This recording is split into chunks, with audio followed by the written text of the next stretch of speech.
Welcome to another episode of This Is What the Gospel Sounds Like. We are a K-pop Demon Hunters fan meeting where we are going to unpack all of these gospel handles and how this wonderful movie that we are celebrating can remind us of the love that Jesus has for each of us, even in our brokenness. My name is Sarah Crowder. I am a teacher and a PhD student. I live in Las Vegas, Nevada, and with me is Andy Jones. Andy, introduce yourself to our audience. Hi, friends. I'm Andy Jones, and I'm a pastor in the San Francisco Bay Area. I'm a writer, and Sarah and I are just really big fans of everything happening in the K-pop Demon Hunters world. And so we are back to talk more about what's going on.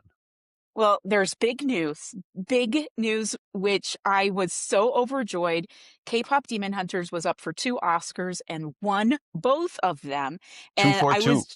it was so, I, uh, how much of an award show person are you? On a scale of 1 to 10, I think of myself as someone who doesn't care, but as I think back on my life, there have been several moments of like pure joy and anguish of hmm me watching the Oscars. So I think I am a pretty, as casual as I can be, fan of the experience of rooting for hmm my team to win. But I'm not a regular, like I have friends who have like a regular Oscar party and they watch the movies or they'll, Sure. you know what I mean? Like have a whole thing. So I think if there was like a scale of like 1 to 10, I'm like maybe a 6 A six. on that, like Okay. as an Oscar watcher or someone who really cares about award shows. How would you rate yourself on scale of an Oscar watcher?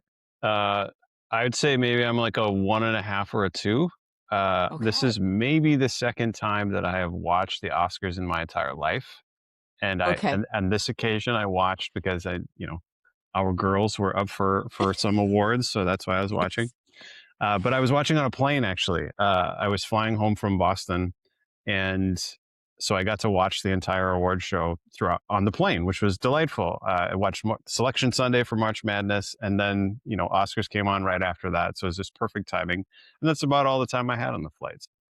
I like watching the shows. Like I usually watch like the highlights, like the interesting things that happen. I look up who won different things, and a lot of the times I don't know the films very well, but in this case, I was sort of like, I'm a big Conan O'Brien fan, so it was a delight to Yes. watch while he was hosting. But no, I'm not a huge awards person. 2-ish, I would say, out of 10 for me. Okay. Okay. Well, I I was so excited. I was Yeah. so excited for this. But then I realized the day of I have no way of watching live TV. Like I that's Oh, not a thing. Do you know what I mean? Like how would you watch it now? Because I have basically like Amazon Prime, Netflix. sure. So you're just like a streaming house. That's all. I That's am all a you're at. streaming house. We don't Okay. have an antenna right now. And hmm so I asked my husband, I'm like, can we watch the Oscars? And he's like, we don't really, I think was it Paramount or I don't really know. That's I anyway. don't even uh, remember. Yeah, I it's was okay. like, I'm gonna just let it go because I know I'll be able to stream it like immediately after, and I'll hmm just kind of watch updates as they go on my phone. And so I actually, uh, we're on spring break. Our student Sarah, who is our international student staying with us, we went to go see Kiki's Delivery Service, which is a Studio Ghibli movie in the IMAX theater hmm at the casino. Because in Vegas, if you want to see a movie, you have to go to a casino to go to a hmm movie theater. So while we were walking in to get our popcorn, there was this like giant screens showing the Oscars. And I was like, are you kidding me? We could. And so we happened to catch the first Oscar win. And then right at the end of the movie, I was like, if we go right now, and we hmm just kind of dashed out and we are able to catch the live performance and the Oh, win fun. with a group of people, which was fun, but also like I had to kind of be respectful of the people around me and not like Yeah, actually freak out the way that I wanted to. So that's sure. really fun. I'm assuming that everyone on the plane like started crying and like having this giant reaction for K-pop Demon Hunters while you were flying.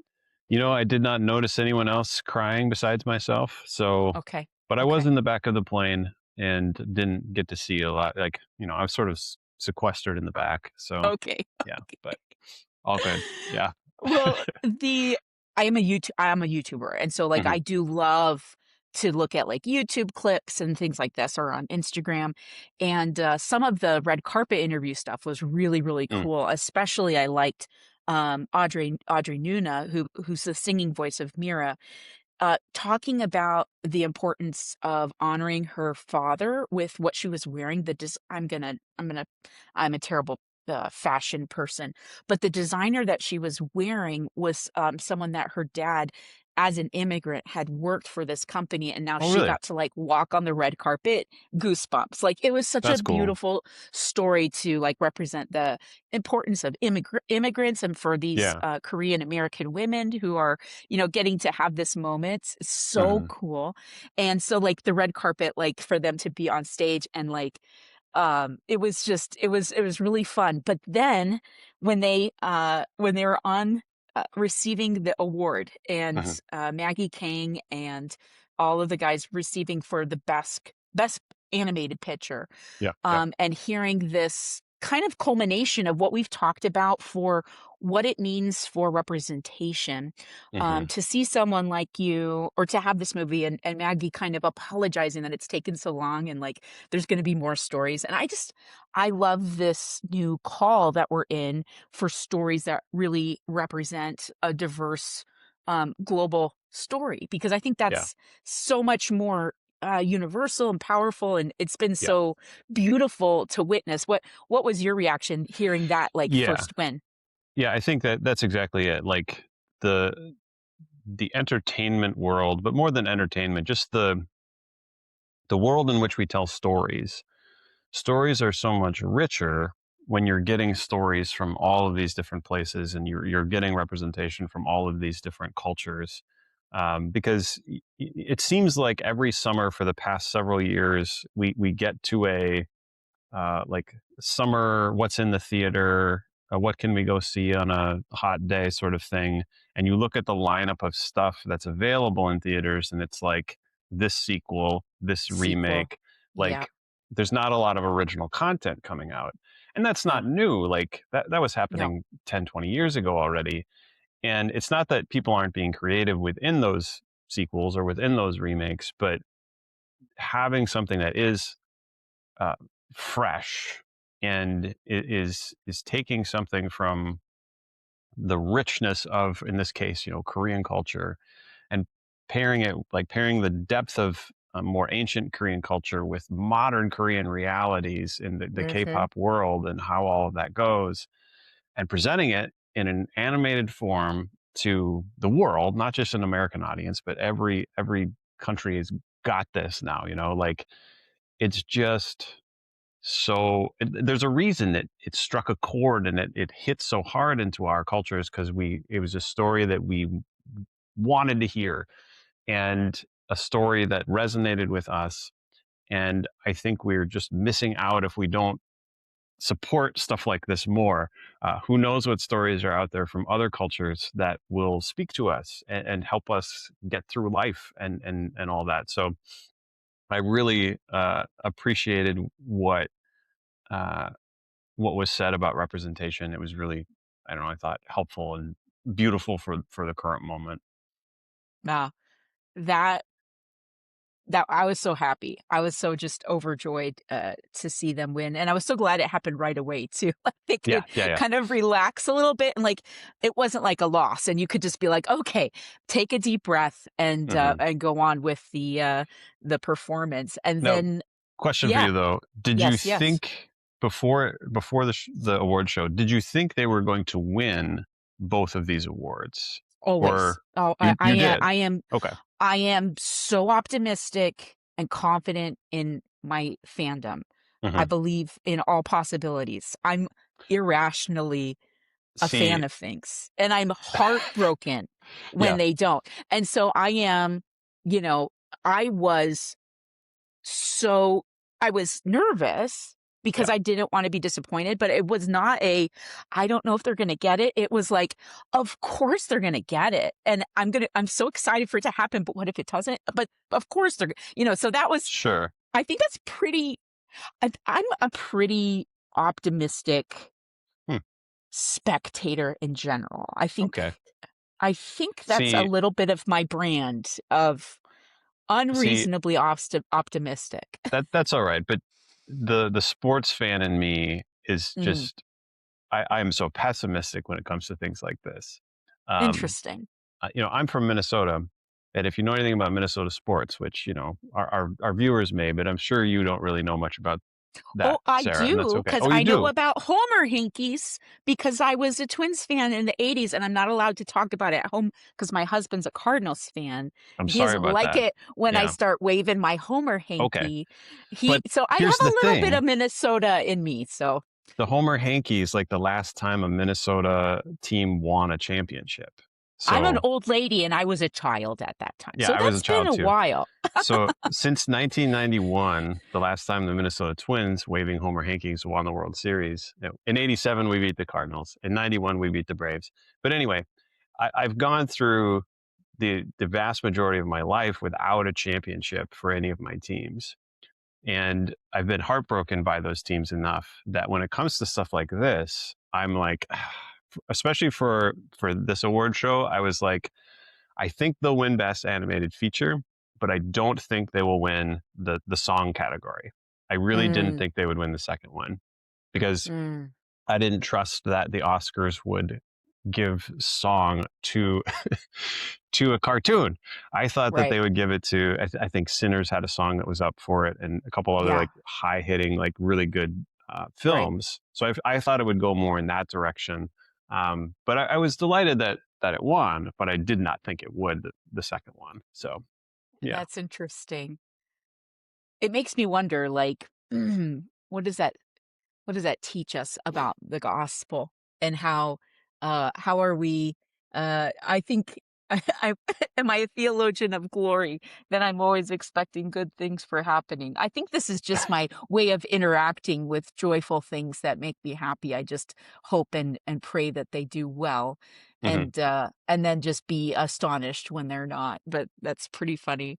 But Yeah. then before I felt like it was a win regardless because of the performance, and I was Oh yeah. so anxious for the performance to go well, and there have been Hmm. so many live performances from Huntrix, and Hmm. I can't wait for us to be able to go and see Huntrix live someday. That's gonna happen. It's Hmm. gotta Hmm. happen. Yep. I'm just gonna say that.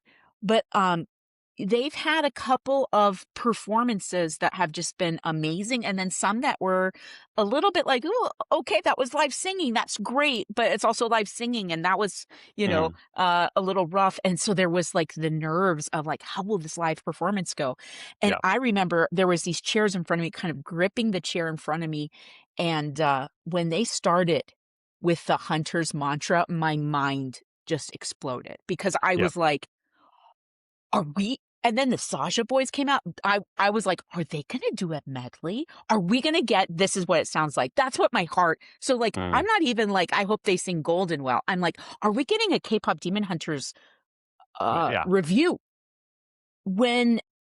When they started with the mantra and the Hmm. Korean dancers and the drums, I was Hmm. like, this is totally gonna be amazing, and I have to say, I had all day I think I even had texted you earlier that day of, like, my dream of them, like, singing "This Is What It Sounds Like," or, like, I had this Yeah. kind of, Yeah. like, imagination of Yeah. Yeah. I want in this moment for them to be singing Golden and then maybe, like, the lights go out and then all 6 girls come out and they all do "This Is What It Sounds Like" on the stage. Like, that's the moment that I'm like, we haven't even gotten that yet, so there's so much more to be looking forward to.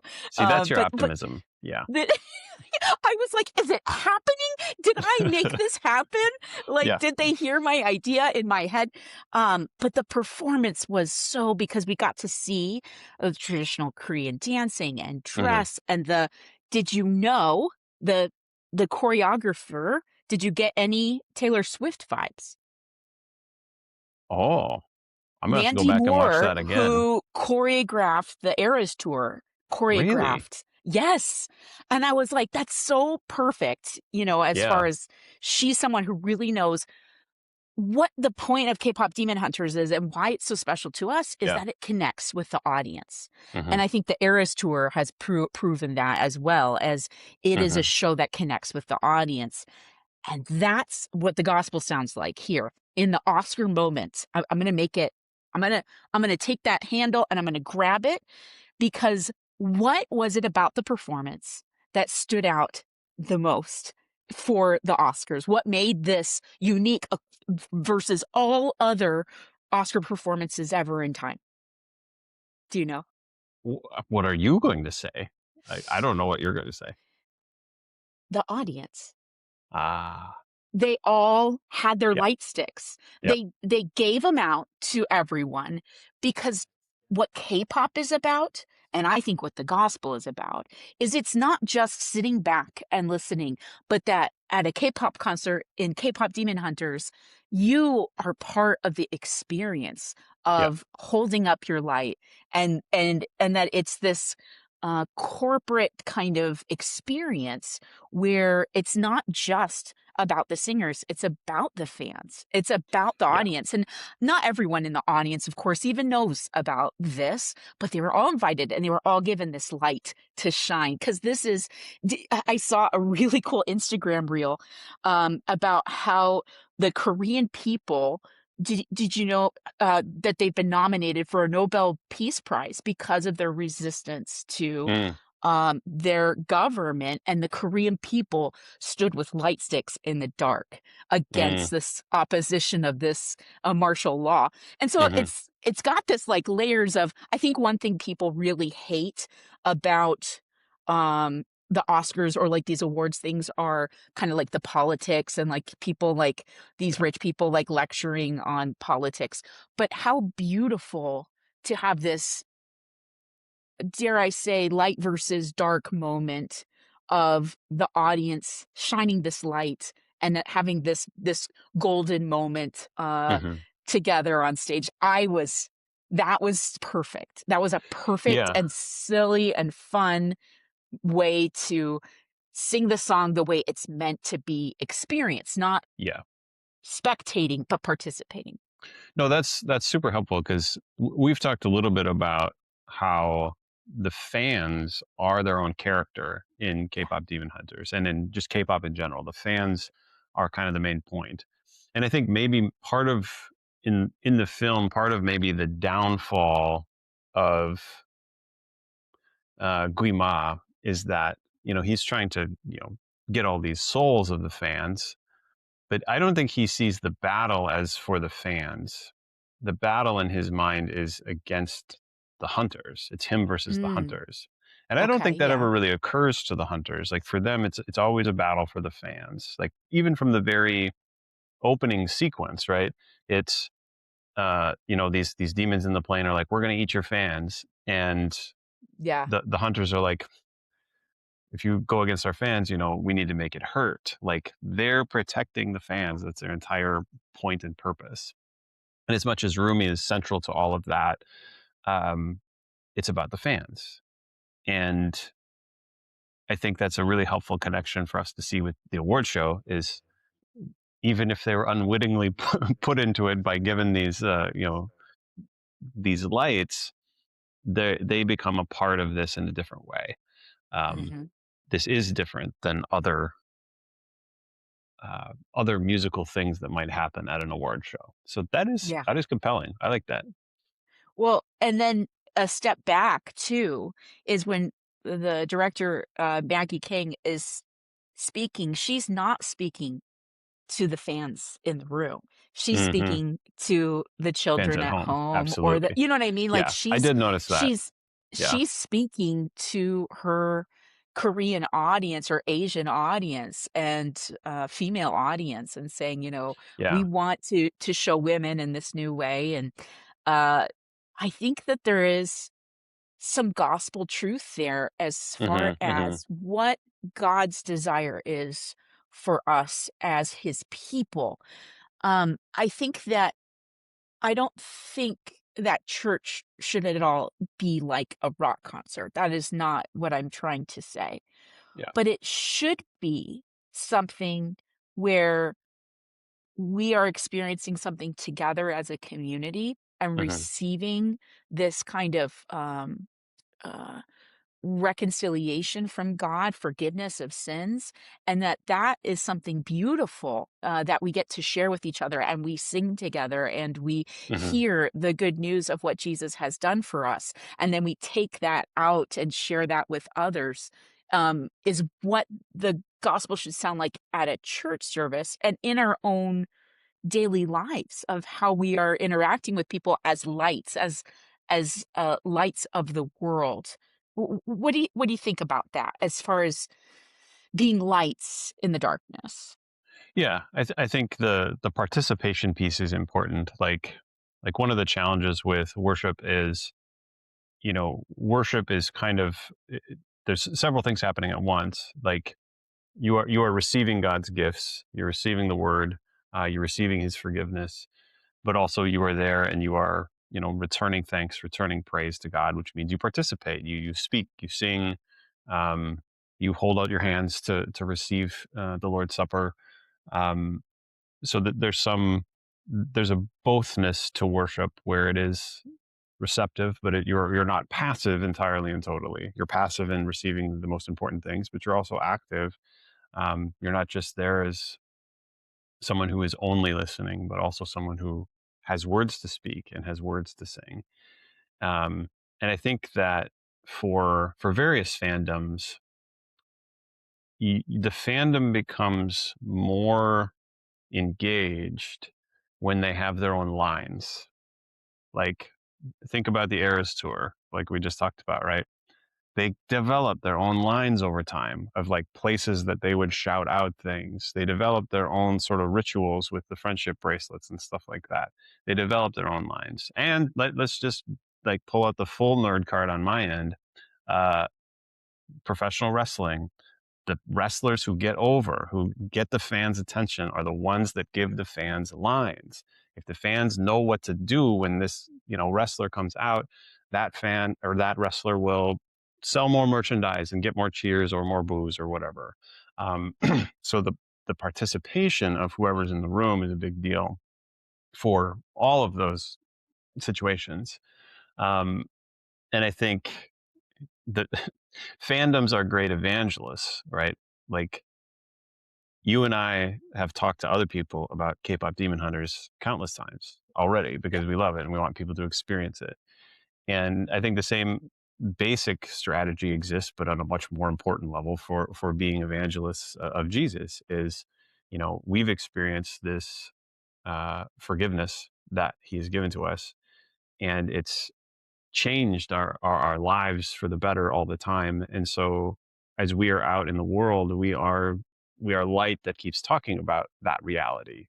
Um, we we are people who tell people about Jesus.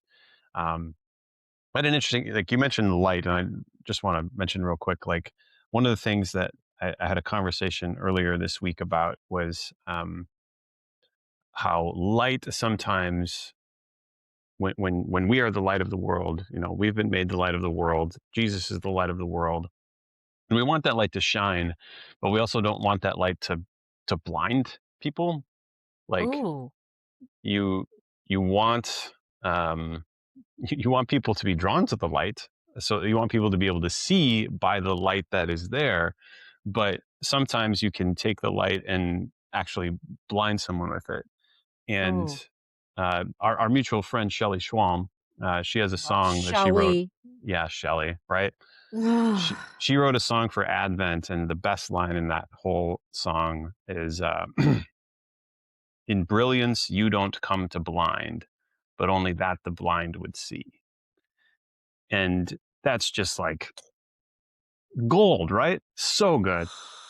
I'm gonna cry now. Ooh. Sorry. I'm It's not okay, sorry. but I'm that's not sorry. but no, it's But it's still, it's it's so the good, right? right it matters, like, a really hard, bright light for someone who's been in the darkness is overwhelming, and Yeah. so how do we give it's almost like medical treatment where you need to give the Yeah. right dose, Yep. um, and, that we wanna be mindful of how that's being perceived.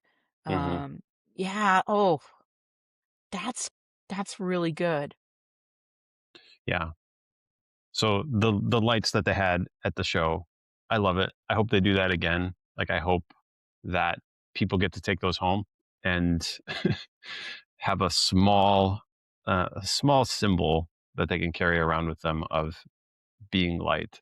And I Yeah. don't know if you guys do this at your church, but like at our church, when someone is baptized, we give them a burning light, like a candle that is lit Yes. from the Christ candle. This particular candle that represents Christ's presence with us on earth. And I give them this candle as they're baptized, and I say, just as Jesus is the light of the world, now you have been made the light of the world. And I invite them to to light that candle, especially on their baptismal birthday. But I think we can light those candles at other times too, like just to remind us of who we are and whose we are. We belong to Jesus, who has made us this light of the world, and that's wonderful. And we get to shine, um, not so that we harm others with the brilliance of everything, but in a way that invites them to see. Yeah. That is awesome. That is what the gospel sounds like, sharing the light of Jesus in a way, that welcomes them with a warmth and not overwhelms them with blindness. Yeah, Hmm. that's how Jesus would, share his light with, there are times of blinding light, right? Yeah, With there the are. disciples And but Saul on the as road to Damascus, yeah, like, that's yep. right. There are times of this kind of blinding light. Um, but there's an image, and I think Shelley was the one that shared it on Instagram of Jesus, the light of the world, being like this little flame, but also being like a little embryo kind of coming into the world as this Mm, little flame of this kind of the light imagery of Jesus in scripture is not contained just in the New Testament, because we right. also It's all have over. the Yeah. burning bush and all of these kinds of moments where God is working this light into the darkness. And that's really comforting. That's really comforting. Something else that I found comforting from the Oscars is that it doesn't matter, right? Like, Yeah. Yeah. the I was so happy that EJ won for best song. It was just Hmm. like so delightful, and Hmm. her speech was so sweet, but then she got cut short, and I was like, "Why Yeah. did with the I mean, of course they've got to like, manage Yeah. time or whatever. It was sad. Um but like it was really sad. But I was just so thankful that she was able to do that and get that. But she she and the K-pop Demon Hunters team have broken so many barriers and have reached so many people. Yeah. And it kind of reminds me of, as I'm going through my PhD or as my students are trying to earn high scores, that so often in our culture, we only see value when we win number one, but that's not really what the Christian life is to look like. And that like Yeah. the crown that we are seeking, this kind of Yep. uh performance identity is being totally missed in the light of K-pop Demon Hunters of what it's really about. It's not about, um, seeming like we're the best and winning all the accolades and doing all these things, but actually being vulnerable and loving our neighbors and, being with our found family. Do you know what I'm saying? Like, I'm happy Yeah. they won, but winning is not the most important thing when it comes to a Christian life. Correct. Yeah. And the winning that we do isn't something we do, right? We're we're on Team Jesus. He wins, and we get the Super Bowl ring or the whatever bracelet. Like, we get the crown because he wins and gives us the Hmm. victory. So it's great when we get these little small earthly victories and we get to celebrate those. But the ultimate victory is in Jesus, who gives that to us, and we receive it gladly and thankfully. That's awesome. Well, thank you so much for listening to this episode of This Is What the Gospel Sounds Like. I'm excited for in a few years when we can see if they're up for a second Oscars for their follow up movie of a trilogy. I'm just going to like speak things into existence here. We'll have a trilogy of K-pop Demon Hunters movies, but here we It'll are. never end forever. We're celebrating this moment for our girls who won the Oscar, and also celebrating that the victory has been won in Jesus as well. And that is what the gospel sounds like. It is finished. Stay tuned because there's more K-pop Demon Hunters. I think we have a lot more to talk about. What do you think, Andy? I think we have a lot more to talk about. All right, we'll see you next time.